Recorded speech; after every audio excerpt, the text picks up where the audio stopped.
人伫一生中间上接做着的代志，就是等。等什么？等以后，等下一遍，等将来，等有钱，等有时间。一世人等来等去，留落来，最后就是遗憾。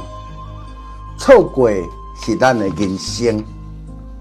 等感情无伫啊，才知影讲啊无珍惜；等机会无去啊，才知影讲啊无努力；等健康无去啊，才知影讲爱惜家己的身体。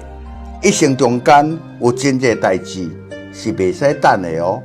健康袂使等，身体等若是放落去，拥有一切都无意义啊！你讲是毋是？有效嘛袂使等。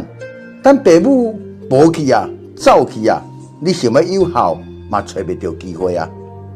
感情嘛袂使等，人一旦来离开啊，你想搁要珍惜，迄阵嘛伤慢啊。岁月不饶人啊，等身体扛袂起啊，等你的心已经无欲望啊，你才会发现讲哇留下就是遗憾。人生真短啊，咱毋免搁等待。真侪物件一旦若无去啊，你搁要找嘛找袂到哦。真侪感情一旦若错过去啊，你搁要回头嘛无法度搁找回头。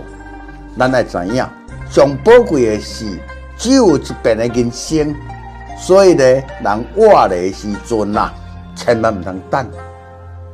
人生真紧啊，生命无常啊，毋通因为一个等，遗憾终身啊。珍惜感情，把当下，欢欢喜活落去，轻轻松松来过日子，这才是咱人一生中间上重要的代志。休息一下，啉一杯茶啦。